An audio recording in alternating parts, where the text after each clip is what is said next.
Agastya Muni. In the ancient traditions of India, there were many sages.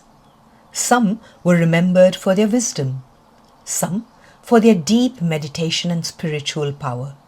But a few sages were believed to hold the balance of the world itself.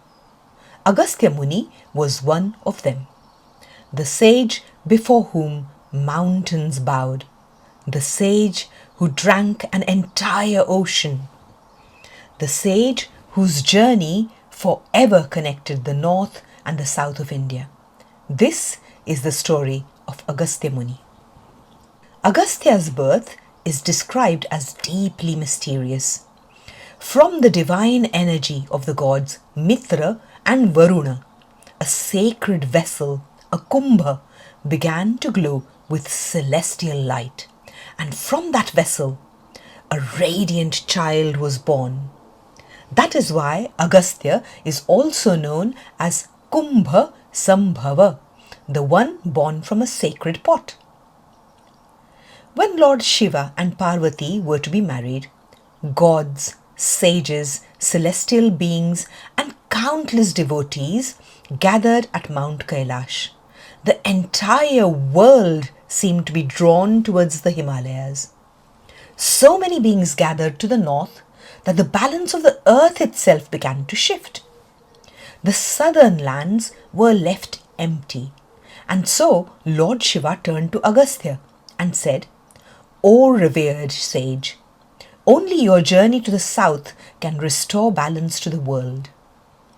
And with every step Agastya took southward, the earth slowly became steady once again. That is why many traditions remember Agastya as the sage who carried Vedic wisdom to the south.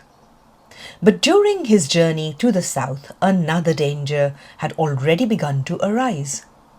The Vindhya mountains had grown jealous of Mount Meru, and in their pride they began rising higher and higher, so high that they began to block the path of the sun itself. Darkness slowly spread across the world. The gods once again turned to Agastya for help. And when Agastya approached, the mighty Vindhya mountains bowed down in respect before him. Agastya simply said, "Remain bowed till I return." And then he continued his journey south.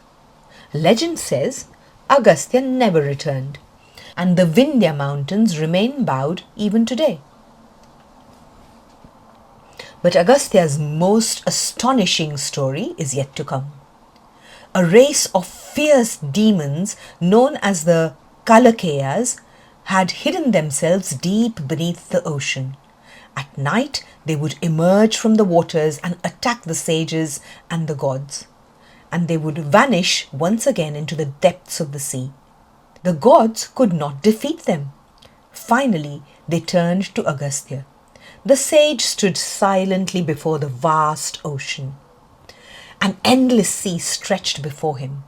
And then, through the powers of his tapas, his spiritual force, Agastya drank the entire ocean in a single act. The waters disappeared. The hidden demons were exposed, and the gods were finally able to defeat them. Later, the ocean returned. Lopamudra was Agastya's wife. She is remembered as deeply wise, graceful, and learned. Some traditions say that Agastya created her from the finest qualities found in nature itself. Other traditions describe her as the princess of Vidarbha. But in every version of the story, Lopamudra is remembered not just for her beauty, but for knowledge and wisdom. She is also believed to have composed hymns from the Rig Veda. In many traditions of South India, Agastya is remembered with a great amount of respect.